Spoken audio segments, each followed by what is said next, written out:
Welcome to the Inspired Painter podcast. My name is Jessica Libor and I am an artist, educator, and curator. If you're an artist who wants to create an amazing and fulfilling career and life, this podcast is for you. I'll be sharing inspiration that has worked for me and art world insights and tips, as well as some amazing interviews.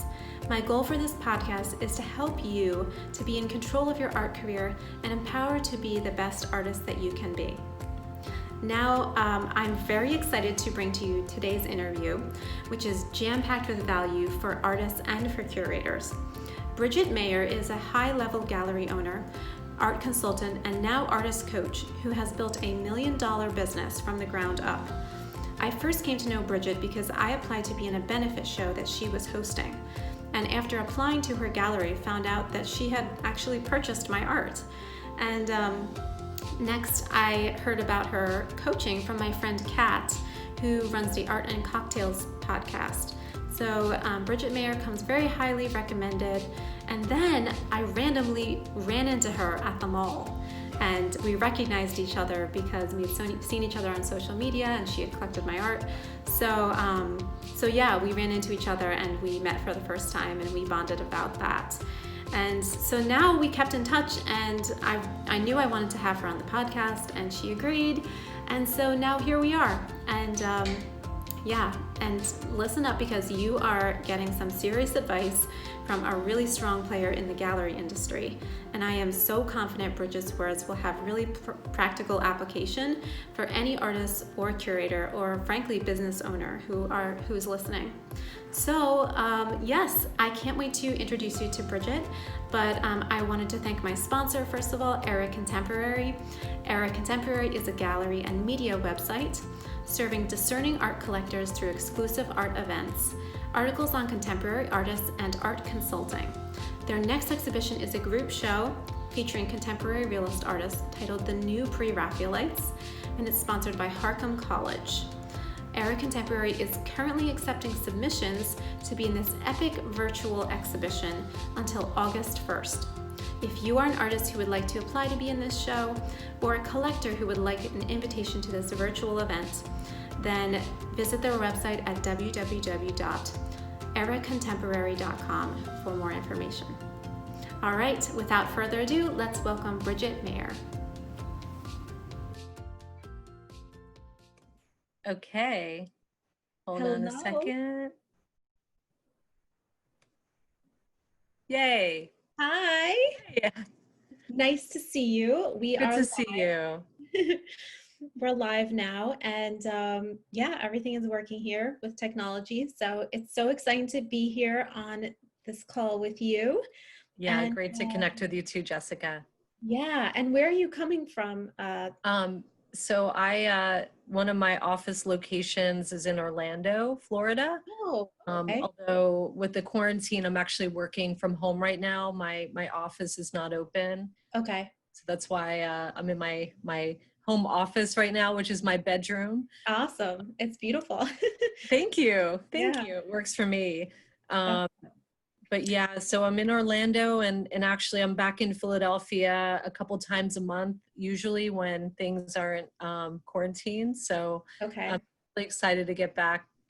We have I actually have, I think 20 works of art that we're waiting to deliver to clients who purchased it. Amazing. Wow. And I'm trying to finish up some installation projects there in Philadelphia. So I'm very eager to get back. And I know gallery artists are eager for me to get back as well. Yes, amazing. And I have known of you, Bridgette, for a long time, definitely over, it's been at least like 6 or 7 years that I've just been aware of you. I used to walk by your gallery and peek in and see what was going on. And then I was part of the benefit exhibition. Yes. And then you became a collector of mine. I did. And I just remember finding out that you purchased that piece and I was like, oh my gosh, that's so cool. Yes. And I love your painting. So for your audience that doesn't know it, other year I do a benefit exhibition and I invite, now it's grown to over 300 artists from the community And pick these artists like Jessica and curate them into a very big show. Gets a small 10 by 10 inch panel, and they can make whatever they want for this panel. And it's a wonderful show because the paintings are sold for $500 or $1,000 depending on the artist, and they're little gems. And I remember your painting just kept calling out to me, and like to buy a couple paintings from every show that I curate. And it has a really special place in our house. So that's awesome. Yeah. So sweet. And it was a really positive event too. It's really cool. So obviously I knew from that. And then my friend Kat, Katerina Popova, who you know. Yes. And I know you were her mentor for a while. Yes, I had coached her. I did a workshop at my gallery when I launched my first book called The Art Cure. And that was in 2016. Did a workshop with 50 artists. She was in the workshop that evening. We met, and I ended up coaching her for over 6 months, one-on-one coaching. And I helped her grow her magazine, Create Magazine, and her studio practice. I helped her seek out gallery representation and get some more galleries, and I helped her with selling her art and understanding how to sell her art. So we ended up doing, she worked with me for 6 months as her coach, and then I did a group coaching program with 10 artists. That was kind of the next level, and she did that for another 6 months. So that's amazing. That's so cool. She's very inspiring, and she's just, it's amazing everything that she does. And and I listened to her podcast with you as an interview, and I thought this was a great interview as well, especially seeing that you're branching. Not only do you curate, and you curate these amazing exhibitions, and you have a gallery, and you do consulting, but you also are starting to coach artists, and I can see that you have a real love for helping artists to achieve their highest potential, and that's really special. I do, and it's funny because the benefit show that we talked about, that spun out of me wanting to work with more artists and curate more artists into an exhibition. Because my gallery program, I have 16 artists that I represent and work with pretty intensively. However, my art consulting and my other projects for me are a way to include more artists in the work that I'm doing, and to help them professionally, and to get them sales and opportunities. And the next level of this is the books that I've written over the last couple of years, which are full of really good information for people that are at any level of their career. Sometimes people, even when they're successful, they can get a little bit stagnant and need some help around thinking or marketing, or sales, or just ideas. So the books are meant to educate and help. And I just really love mentoring people, coaching people. And the thing that makes me smile is when people say, hey, you said I should try this and I did it. And someone recently emailed me. I have a Facebook group called Bridgette Mayer Art MBA. It's a private free group for artists. And I have hundreds of artists in this group, and people are emailing me all the time telling me what they're getting out of being in the group. And someone just told me that just through the video that I put up about how to grow your collector base, they tried some of the suggestions, and they went out and they made some calls, and 1, they got an exhibition, and 2, they sold 3 paintings. So oh my gosh, that's amazing. This is not someone that I've ever worked with or in my network. I'm basically just I'm coaching people. It's like a live coach, and I'm sharing the things that I do to have a successful business that I believe all creatives can do. Even outside of making art, I've worked with musicians, I've worked with graphic designers and writers. So really anyone creative. And you can get a result. So I have a love of artists and making sure that people are achieving, and someone that started with zero in life and in business, and I've been able to grow a multi-million-dollar business. So my mission right now is to share everything that I've learned over the last 25 years that I've invested in myself and in my business education, and share it with creatives to help them get the results that they need. Amazing. I love it. So tell us about your background in the arts and what you do now, like kind of like the state of your, I know that some changes have happened with your gallery, and Yes. I would just love to know like how you got into the arts, just very briefly, how you got into the arts, and then, you know, the gallery, and then what you're transitioning into now. Great. So in 2001, when I was 26 years old, I opened my gallery. The year prior to that, I was doing advising artists and doing corporate consulting. But what I realized was that I love the educational aspect of galleries, tours, sharing shows with the public, and curating. So I was really compelled to open a gallery. I talk about my whole history in my first book. It's called Cure, and it's Amazon. So if someone wants the whole story, it's there. Okay. I was adopted when I was 7 years old, and so it's a really interesting, not very positive story that has a happy ending. But I was really compelled to be in the art world. I worked in New York over several years, and I didn't know that. with gallerists, and worked in museums, and kept coming back to the fine art world of galleries. Opened my own space in 2001, and it's evolved into several programs over the last almost 20 years. And I started off showing emerging artists from the Philadelphia region, and then I grew it to more mid-career and more established artists. Then I added international artists. One of the challenges with working with people from overseas is that shipping and exhibiting their art can get really expensive with paying importation taxes and crating.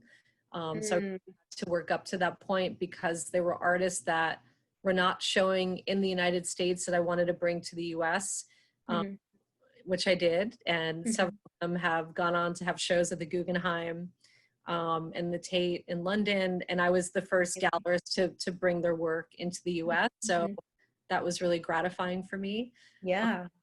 And then in 2017, you know, I'm someone that I'm a forward thinker. This will probably tie into part of our conversation about what's happening in the world right now with COVID. But I like to think ahead. Someone that's typically planning not just 1 year ahead, but 3 to 5 years, and I think 10 years ahead. So part of being in the business world and having a gallery is, you know, having your pulse on the finger of how the world is shifting, what's happening, what changes are happening in the art world. Often they're happening at a very slow pace. Compared to the rest of the world and how that part of the business world operates. But I have a lot of clients in the business world that I spend time talking with. And in 2016, I started noticing that a lot of my sales that I was making at the time were coming from phone calls, JPEGs and emails and online presentations. And my client base is all over the United States.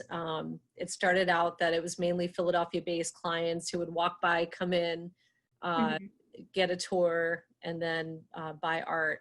But it grew nationally as I started to do more art fairs. We've been doing art fairs now about 15 years, and started meeting people from across the US from doing art fairs and growing my list of clients. But I started noticing in 2016 that I did an analysis and discovered that most of my sales had actually come from people hiring me to do consulting for them with their collection or buying art virtually and not even stepping into my gallery to buy the I decided at that point, my husband and I, he had got a job opportunity in Los Angeles. So we moved cross country. And I did a kind of an experiment. I had a staff of 5 people that were running the gallery for me, and I was calling in daily. I had a director and some staff there every day. We were doing the same program, same exhibition, same marketing. And I was coming back to Philadelphia once a month. And what I discovered at the end of that year was that, again, most of my sales were done online. So anyone that has been a part of a gallery on the business side or operationally knows what a tremendous amount of overhead that type of business can carry. Mortgages, insurance, that's if you own your building, which I do. Staffing, my staffing costs were over $10,000 a month. Insurance costs were several thousand a month. It really adds up quickly. If you do an art fair, we were spending about $100,000 a year going to art fairs. So the expenses were there, and I decided to basically, I have a 3rd floor exhibition space and viewing room, and I moved my gallery up to the 3rd floor by appointment only, and really streamline my business operations and focus more with selling online. So that was in 2017. So flash forward to today, I've been in this model for 3 years now, and it's gone quite well for me. And I'm very happy, especially now that people aren't even able to get into a gallery, that I've created the model that I've created with my business. And I would say in 2018, I noticed a lot of galleries in New York going under the same model, or merging and partnering and creating partnerships with other art dealers to help minimize their overhead costs. So, you know, my gallery it will continue to evolve, and that's always part of my interest, is in growing, expanding, learning, shifting, and trying things. And I like to tell artists, just like what you do in your studio, experiment. And you can, you know, everyone that owns their own business has the liberty of trying things every day and experimenting and using your imagination to figure out what you want to create. Absolutely. And I definitely, I mean, it's on a smaller scale right now, but so I started a gallery in 2016. Just very small. I was working at a department store at the time, and that's where we ran into each other. And I was pregnant too. Yeah, that was so funny. And I think it was actually that year, and I asked the department store if they would host an exhibition of like a bunch of artists, and they were excited about it. So, you know, that kind of took care of the space rental. So, you know, I did that, and then started expanding to different places like country clubs, or just all these different places who were like excited to like host a pop-up exhibition. So that's that's in a similar way. I was just trying to use my creativity to solve the problem of like, well, I can't afford to like be renting a huge space right now. What can I do to still be involved in the arts and still curate? So I definitely appreciate that sentiment, and I understand we have to be as creative with our art careers as within our art, is what I like to say. Yeah, and the other side of all of that is most of the artists I've worked with from the Philadelphia region, I've now represented many of them. We're going on close to 20 years. Wow. Yeah.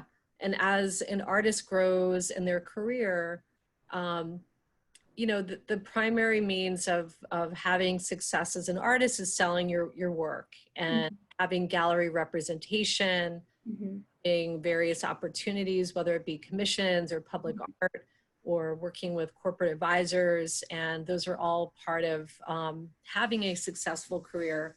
The other side of it, as artists get older into their 40s, 50s, and beyond, is actually having institutional shows and doing more important projects that are more legacy, expanding projects. And part of my reason as well in shifting my model was the time that was involved for me to run the big gallery operation that I had going was taking up all my time around the show for that month.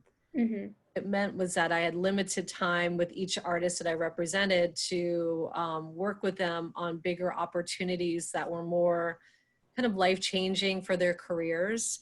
So part of, we've done a lot of museum exhibitions and projects over the last 3 years. I've done several expensive and time-consuming books and catalogs with my artists. And I've worked with some of them on mural projects and on larger commission projects that have taken a lot of time. So it hasn't been kind of stepping away in any sense. It's been to streamline my time and resources to kind of go for the best of what we can create in the gallery. So it reminds me of what I hear business people talking about sometimes is the 80-20 rule. You just focus all your energy on the 20% of things that are actually making you 80% of the business.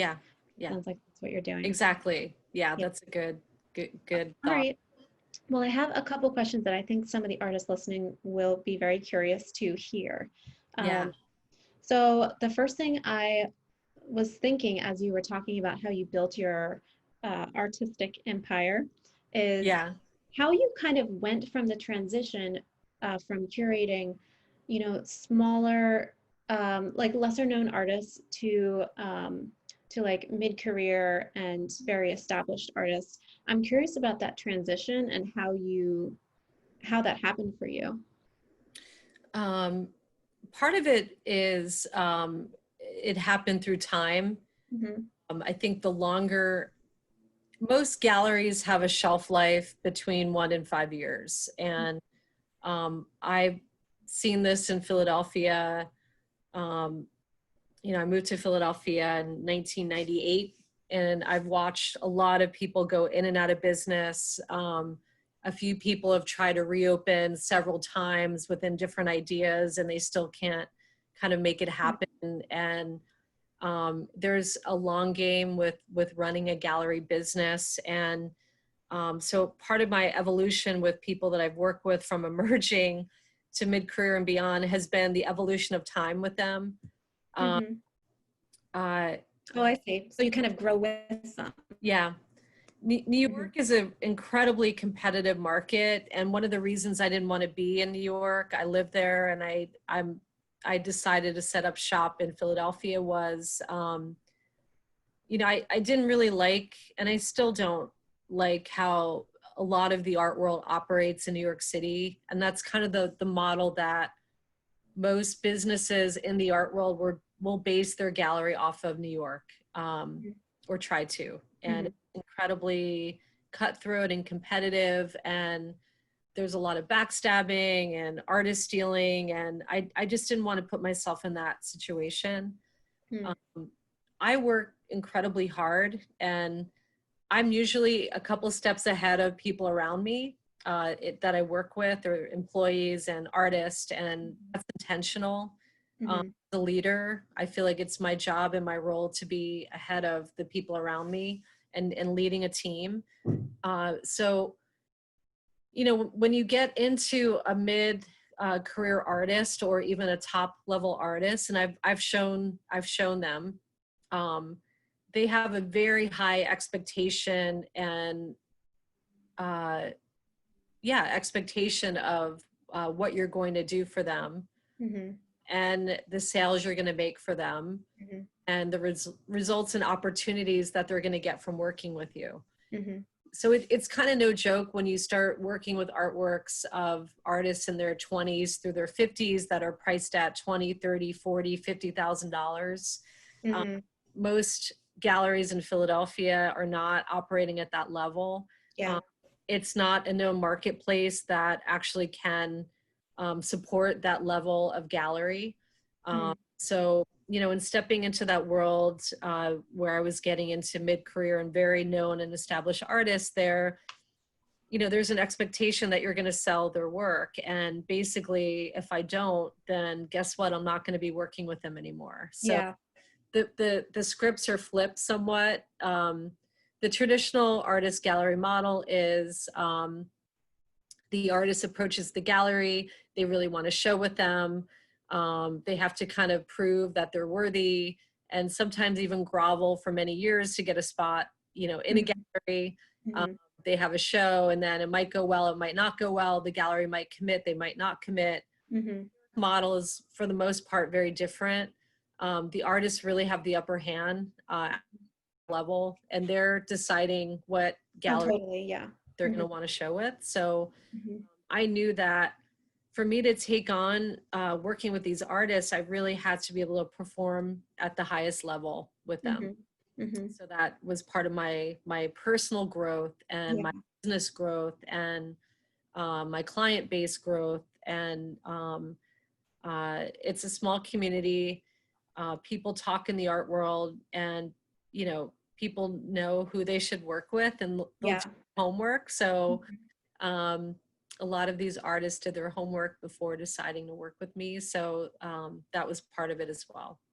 Yeah, that's so true. Like so many, you know, shows that I've entered or just opportunities that I've been a part of. And I traced it back to where I found out about it. It was always another artist recommending it. So that's very true. And that's all very interesting.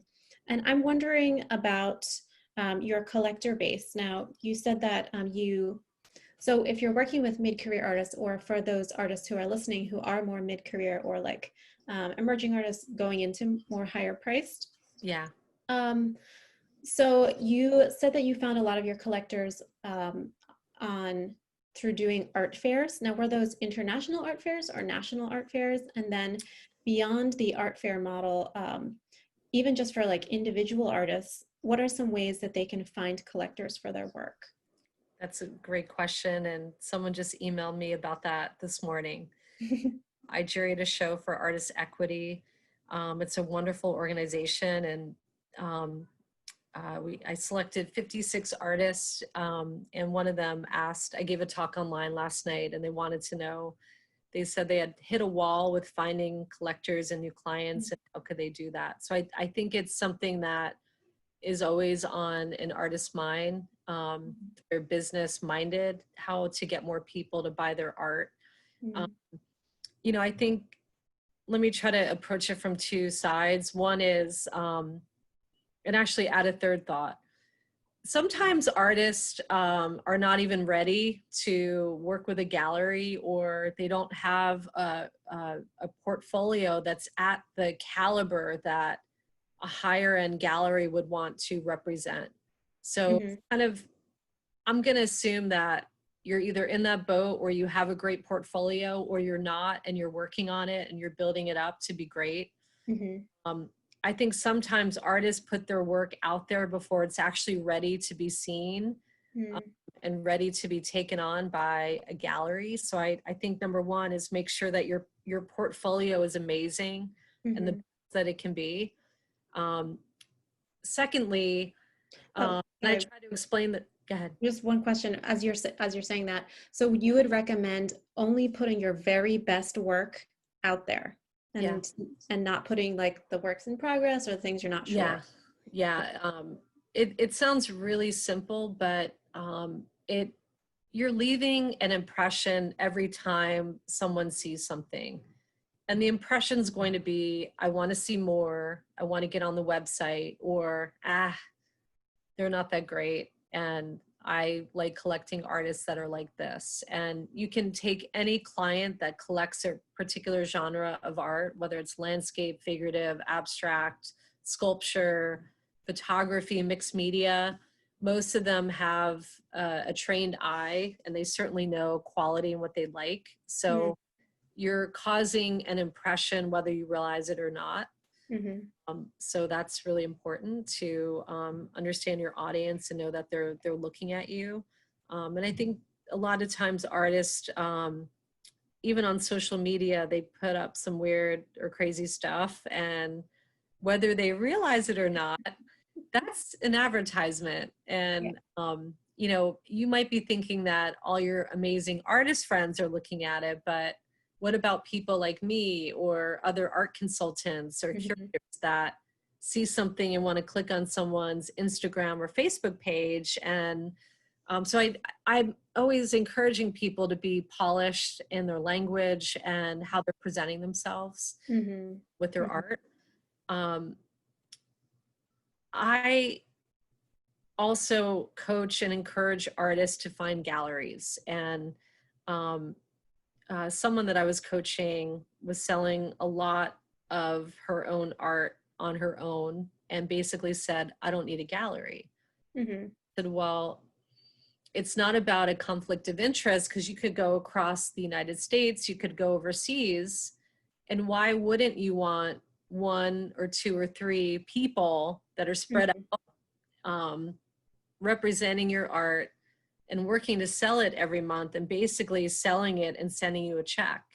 And so I think part of it was the fear of actually going out and putting yourself out there. And artists have a fear of rejection. For them decide, I'm not going to do it because I don't even want to deal with someone saying no to me. You have to develop that muscle, and the more you do it, the easier it gets. And I'm a big fan of people finding professionals to represent them, doing it in a professional way.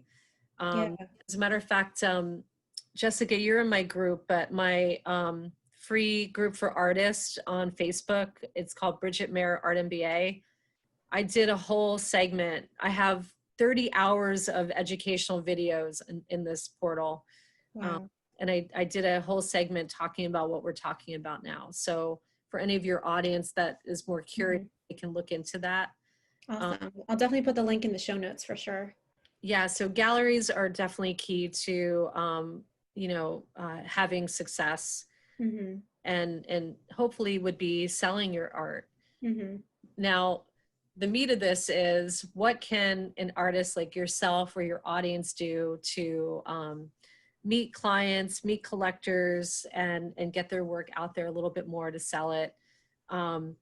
I think part of it is recognizing that everyone around you is a potential client.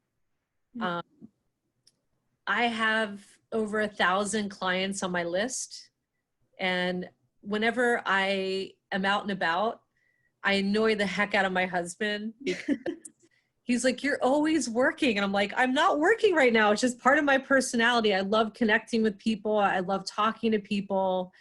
And I love sharing what I'm doing. And I think if artists can get into the mode of recognizing that everyone around you in your life, everyone that you meet, is a potential collector of your art. It's so true. It's so true. And yeah, right? Yeah, like people that I went to college with, you know, when I was like 18 years old, have ended up like signing up for my mailing list, and then like, you know, buying like 5 pieces. And I'm like, you know, we barely met in college, and now you're like a collector. And you just never know. Just because I think that artists have an expectation that like the collector is kind of like the other. And they're this like, you know, they live in a mansion and they have like all these pieces, and they're very snooty, and they collect work, and they're fancy. But in reality, like a lot of your collectors are people like you and me who just like, oh, I just love that piece and I just have to have it, you know? Yeah, exactly. When I am in Philadelphia, it's so obvious because it's a city, it's urban. I walk a lot when I'm in Philly.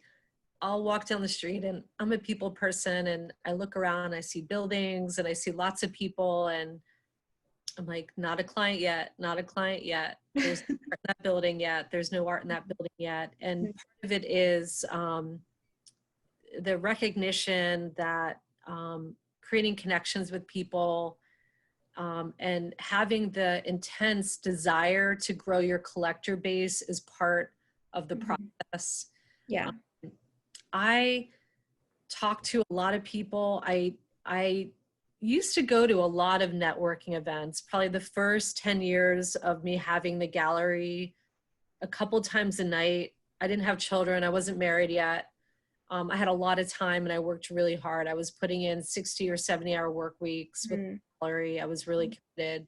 And basically, not only was I having networking events in my gallery, but I was out probably twice, 2 to 3 times a week, going to museum events, meeting people, networking events, cocktail parties. And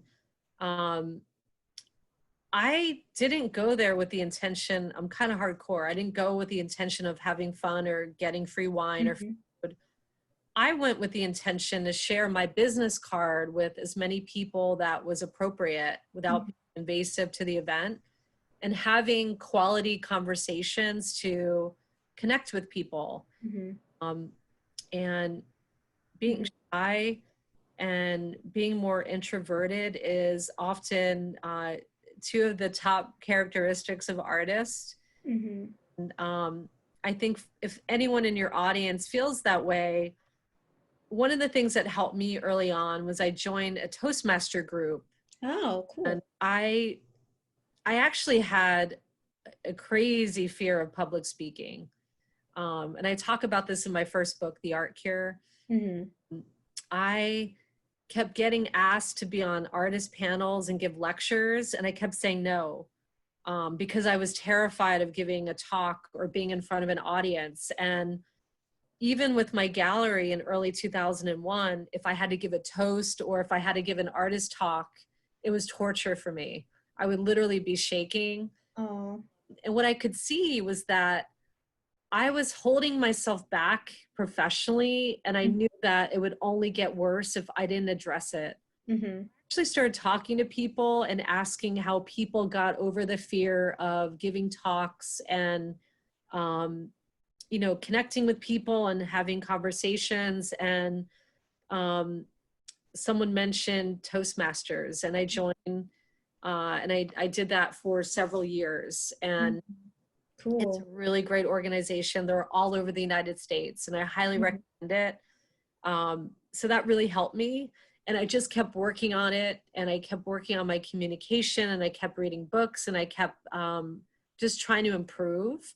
That's amazing. That's great. Yeah. So as an artist, it's totally natural to want to run away from these situations. But ultimately in life, if we keep growing and expanding and we go through some of these challenges and get to the other side, that's where the reward is. And so I hope some of your audience might take that on and just kind of address it, because meeting people is a huge part of growing collector base.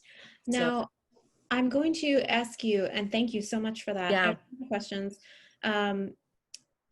How can artists kind of take that advice? Because right now we're in the middle of a pandemic, and it may be lifting soon, but it might come back, and you know the future is very uncertain.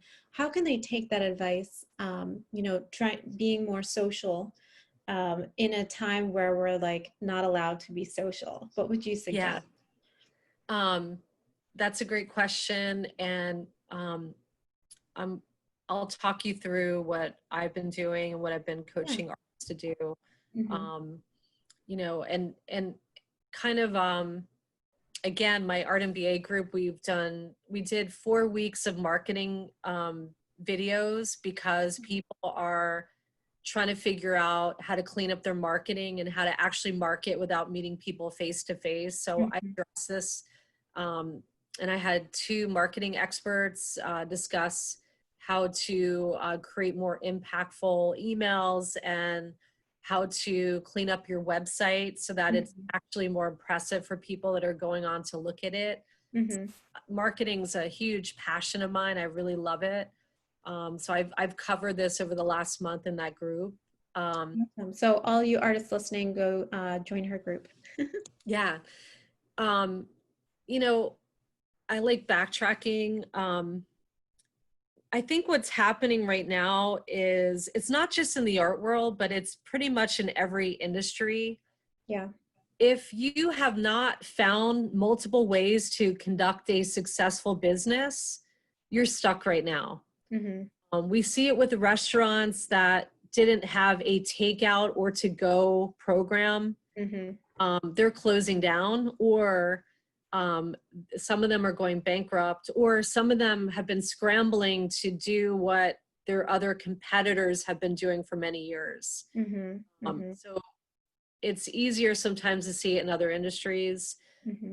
A lot of offices that never created a remote work from home program or gave employees opportunities to figure out how to work remotely also had to scramble and put stuff into place. There's an evolution happening right now online, and a lot of people are late to the game. Yes. I'm going to tell you how I think many artists are late to the game. So my whole thing with the art world is when everyone's going in one direction, look at where they're going. Yes. But also, and maybe go there, but also go find another direction to go in. So a lot of artists have put most of their marketing eggs in one basket, and that's Instagram. Yes. Also Instagram, maybe Pinterest, I think that's fading out, and Facebook. Most of my demographic of people that buy art, they might be on those places, but they're not spending their time thinking about buying art from those places. And it's good to have a presence there online, but it's really great to have grown your email list, to have created marketing where you can market out to your list. And my belief is that with your email list, you own it and you control it essentially.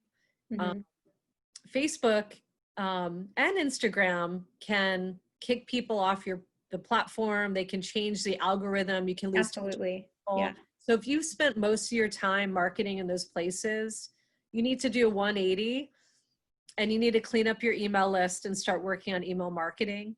Thing. It's kind of like when there was a move when radio advertising at one point was really popular. People made a shift to more direct mail marketing with putting stuff in the mail.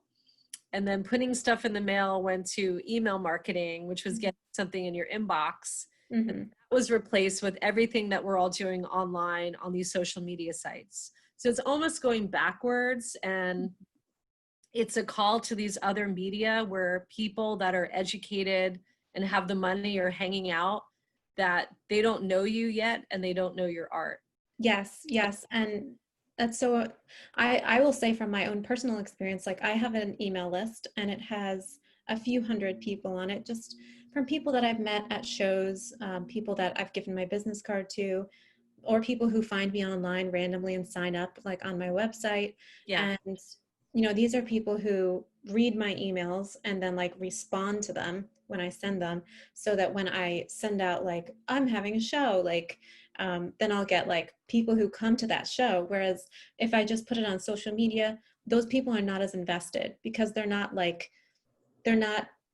haven't committed to like having a relationship with you. And that's what I like to tell other artists too, is that your collectors, especially the people who are subscribed to you on your email list, you're like in a relationship with them, and to treat them really well, like you are in a relationship with them. And if you foster that, and if you grow that, those people will buy more than one piece. And most of my collectors do, Yeah, that's so true. And someone asked me recently, they told me that they've burned a lot of bridges in the art world. And I told them it's never too late to clean up what you've created, the mess you've and to, like you're saying, you're in a relationship with anyone that has been part of your career, part of your life, and you might need to start making phone calls and talking to people. And this is good practice for people in the audience. But and it leads to the second point I was going to make, which is in our culture right now, a lot of people are using email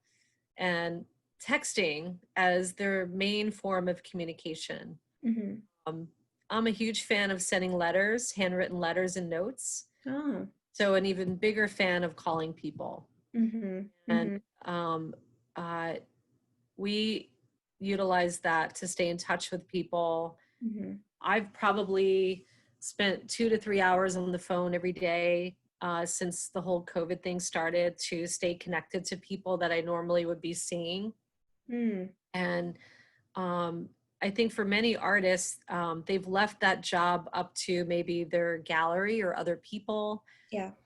And it's really important to have relationships with people that have bought your art or are on your list and to know them.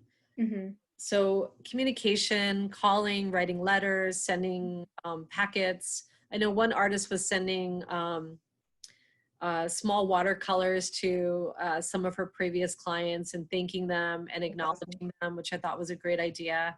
But whatever you can do to stay in touch and have that human contact. Yeah, I love that. I love that. Really important. And I think what people can run into is like they feel awkward. Like this person bought a piece of my work and I don't know that much about them. Am I just going to just call them up and be like, hey, I just wanted to say hello? But you know what? You're reminding me of something because, years ago when I bought your painting, I think maybe a year later you did a print series and you sent me a gift of a beautiful print. I did. Yes. Yes. And I thought that was really, really lovely. Oh, thank you. And now we're doing this podcast. And now we're doing the podcast. And my niece was a budding art collector and she loved your work. So I ended up giving her that print as a gift. So just the idea of how it pays itself forward. Yeah. Like the long game. I'll give an example. Like I have a collector and they've bought like over 10 pieces of my work, this couple. And they recently bought a piece from a gallery of one of mine and they didn't like the frame and like part of it was chipped. And so I'm having a call with them tomorrow and we're going to, I'm going to replace the frame. And to me, that's more of like an investment in a long-term game. Like you can't think of it as like they're being spoiled or anything like that. You have to think of it as like, I want to like preserve this relationship and like, it's like a, for instance, like with your husband or something, you have a long game. It's not just about like these tiny little, that's them. And I'm not going to deal with that because, once they bought it, you have to think long-term. So that's so true. And I will bend over backwards for clients. I've had some really interesting things happen over the years where one story comes to mind that might be funny for your audience. I was installing a very expensive collection of art for a client in Philadelphia on Washington Square near my gallery. I had art advised for them over a year and it was like installation day. We had hired a company that I had never worked with before to help with the installation. The normal company that I normally would work with was not available. The client had a very specific window of time. So I had to kind of rush to put the installation together. And this was a reminder for me personally to be a little bit more detail oriented with everything. So everything was going great. The art's there. I'm directing everything. And I left to meet a client. I was going to be gone for an hour. I left the residence to go back to the gallery. I get a call from my client and he's irate. And one of the installers started acting really inappropriately in his home. And it turns out that he was carrying a gun. And oh my gosh. because, my client was an attorney, and he was just like, who the hell have you hired to bring into my home? And he was right. So I Wow. rushed back to the house. I got a verbal lashing from this client. Yeah. I finished the installation. I left the house. I was in tears. I was crying. I'm like, I've never had anything horrible happen like this in many years. Like, it was just really intense. I didn't even know what to do. I called the installation company. I talked to the owners. I talked through that and decided I'll never hire this company again. Yeah. But the bigger issue was what to do with the client. Yeah. The trust. Basically told me that he wouldn't do business with me again. He was really disappointed in the lack of quality and the lack of detail. And I took it on. At first I was really angry. And then I realized, like, no, he's the client. He's the customer. He's right. Whatever experience he's feeling and he's having with me and what happened around him, it's up to me to fix it. And so I wrote him a letter. I actually bought him a present. He collected cufflinks. So I went to Cartier on the most expensive pair of cufflinks I could buy. And that related to what he enjoyed. I mailed them to him, had another call with him and talked it through and resolved the situation. But I'm sharing this because I think a lot of times when artists have something negative happen, whether it's with a gallery or a client or an advisor or an exhibition, they want to dump the issue on someone else. And I see this a lot. And I was almost in that same pattern of thinking, this guy's an a-hole, like he should have yelled at me like that. But I was like, wait, take it on and own it, because that's what I do. So whatever result or experience is showing up in your career, good or bad, you've created it. Whatever is there that you want or don't have, you've created it, and it's up to you to create something new or create more of what you want and own what is showing up for you. So that's the lesson for me. That's awesome. Thank you for sharing that. And okay, so I have 3 more questions that just very briefly, I know we're running out of time here, but I think that artists would love to know. Number 1 is, what are some mindsets that artists can have that will empower them in their career, just like in general? If you could think of like some ways of thinking about their art career, if you could share that. I know that you are really into mindset, so. Oh yeah. So most people don't know this, but I just wrote a book for artists called Mindset. Mind blown. And it's coming out. Sometimes I don't announce things because I don't know how long it's going to take for me to get a book published and get it out.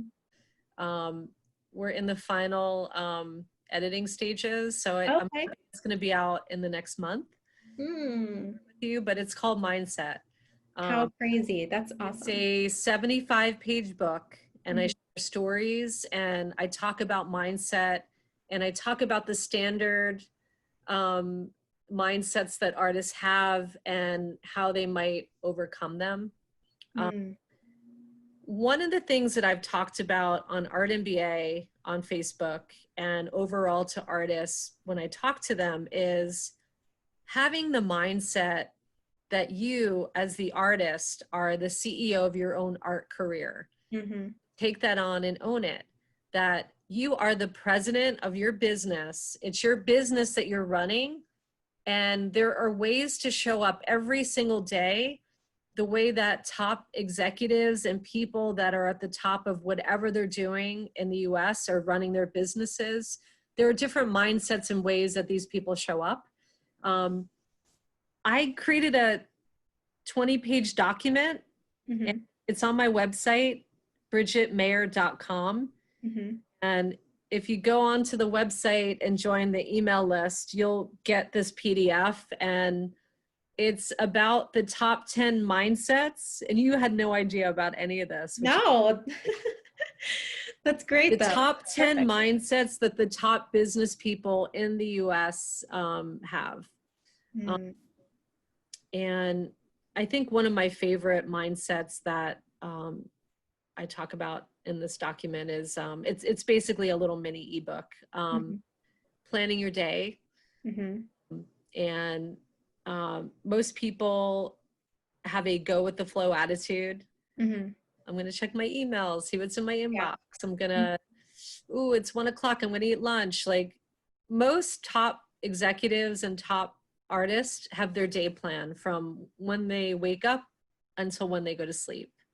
A lot of creative people think that if they are planning their days, it's going to reduce their creativity. I think this is one of the biggest myths around creativity and being organized as a creative. It won't actually do that. It'll give you peace of mind. It'll give you purpose. It will actually give you more time. I've tried it, and I operate where my day is planned, and it gives me more time. I actually enjoy my time more. I feel less stress and anxiety because every day I know what I'm doing.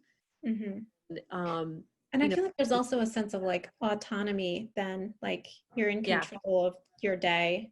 That's awesome. Thank you so much. And that's great. Check out BridgetteMayer.com. Put your email in, you're going to get a PDF. That's really awesome. Perfect. That's great. And you'll get all the mindsets, all the best mindsets. All right. And then so the second question is, and this is what I think a lot of artists would like to know, how can an emerging artist get noticed by a gallery that they would like to show with? That they would like to show with? Well, the first point goes back to having a great portfolio, to having a great website, to, if that person was sitting in their house kind of researching you, is everything that they're seeing the level and the quality that you want it to be at. You're, trying to work with a top gallery, it's even more important. And taking the time to actually professional development and putting all of that together in this way that you can. One of the things that artists have a really hard time with is how to get a gallery. I've done a lot of one-on-one coaching with my own gallery artists. Most of them have 2 to 3 galleries besides me that they're working with. So I'm very well versed in how to create a letter, how to create a packet. I'm launching an art MBA platform site. It's a 12-month program. And in month 4 and 5, I do a deep dive on how to get a gallery. And I'm going to be sharing letter templates and a whole process that I've worked with over many years. It's been really successful. Okay. But part of it starts with, it's like when you're building a house, you want to build a house on the best foundation that you can create. A lot of artists are trying to build a house with no foundation. And the foundation is a really good portfolio that's well photographed by a professional photographer. It's the best website. It's the best resume. It's the best artist statement. It's the best representation on your social media sites of who you are as a creative. And that's really the foundation. So yeah, that's amazing. And so when you were talking about that, I was thinking about, I read this book and I forget where I read it, but it was talking about how people use, we use our intuition basically. So people use their intuition, and I'm sure you as a gallery owner use your intuition. And they use the example like when you meet somebody, you make 100 judgments about them within the first 3 seconds, and you're not even trying. So I apply that to like thinking of your art career. If somebody like looks at your Instagram feed, or if they look at your website, they're going to make 100 judgments immediately without, it's just like their intuition. So making sure that literally every detail is up to the level of Yeah. the gallery that you want to work with or the Yes. opportunity you want to reach. Yeah. Yeah. Very good point. Yeah, that's awesome. You know, I think now people are accessing websites and social media to learn and do their research. So LinkedIn. So I think making sure that those are presented in the best way. I've seen artists share really political posts, or I'm not saying like don't be who you are, but if part of your intention with being online is to cultivate clients and professionals like myself that might be attracted to reaching out to you to see your work, then you have to be aware of how you're presenting yourself online. Maybe you have a private page for all your friends where you can rant and rave, and then you have your public page for other people that where it's more professional. So, and I typically, successful people are not attracted to negativity. I've seen a lot of artists go on negative rants lately, and I'm not saying again, like don't be who you are, but be yourself, but maybe contain how you're being yourself a little bit and what you're presenting that to. Yeah. Awesome. And then the last question before we're going to talk about where people can find you is, how can artists use this time in the coronavirus wisely? Yeah, that's a great question. I have to say that I'm not happy that coronavirus is happening and that people have been dying, and then all the stressors that everyone is under right now. But I've tuned a lot of it out. I know that my daily actions are healthy, they're safe within my family, so I'm not worried about anything related to the virus. Yeah. What I've decided to do is to make sure that every day I am as productive, as creative, and as forward thinking as I can be. I don't like when things around me are pushed on me that people want it to affect how my work is going or what I'm up to in the world. For me, that's a form of slavery. I tune out media quite a bit. I don't read the paper. I check the headlines once a week just to stay on, like, just to know what other people are reading, but that's about it. And we've used this time to get organized, to clean up a lot of database work, to do a lot of marketing, to update our websites, to be of value and service to our clients. I haven't counted, but I believe since February, so February, March, April, I think the count is I've sold over 50 works of art. Wow. I have not let the time that we're in right now create this scenario where I say to myself, I can't sell art, people aren't out, they're not buying because of this or that. I don't let those negative mindsets and beliefs leak into how I'm performing every day. So I think it's really important to stay proactive and not be reactive. Yeah. And like, it's also to realize, and I've heard artists say this as well, like, you know, the essential workers are like what's most important, and they are very important, but it's not like art is not important, you know, because people, you know, one of my favorite Bible verses is like, without a vision, the people perish. And like, people need that imagination, and that people need beauty. People want it. It uplifts you. It uplifts your spirit. And when your spirit is uplifted, then, you know, we are healthier. Like, it's been proven. And so art brings joy, and that's important. And people still want it. And people are home now, and they're looking at their walls, and they're looking for that beauty. Absolutely. And that's a great belief to have. That's probably why you've been selling your art recently and not letting things stand in your way. You know, I think when things like this come up in our world, this is really traumatic for many people, and it's a really stressful time. I think it shows, there's a quote by Warren Buffett, And basically the quote goes, this is a time when the tide goes out, you can see who's wearing a bathing suit and who isn't. A lot of people are stuck without a bathing suit on right now. Mm-hmm. A lot of artists have not worked on their finances. They have not created a good foundation. They've been a little bit lazy around maybe their health, or Mm-hmm. you know, maybe they don't do professional development or read books, or Mm-hmm.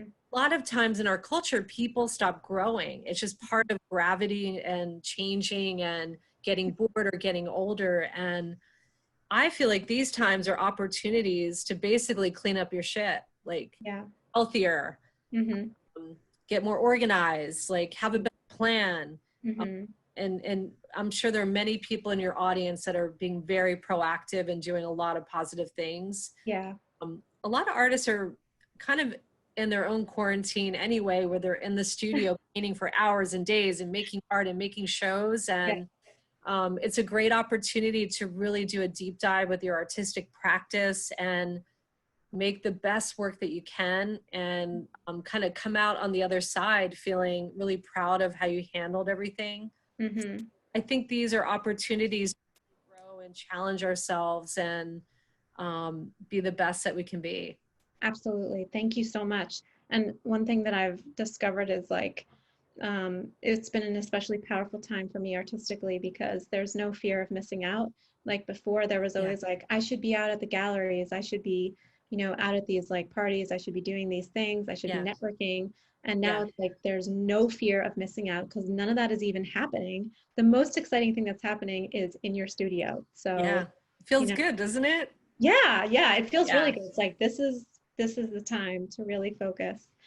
Well, thank you so much, Bridgette. And I just want to give everyone a chance to find you, both your gallery and your books and your coaching. So if you could just let us know where you could find you. That's great. Thank you for asking. I appreciate that. I think the place that would help artists a lot to go to right now is if you're on Facebook, type in my name, Bridgette Mayer, Art MBA, join.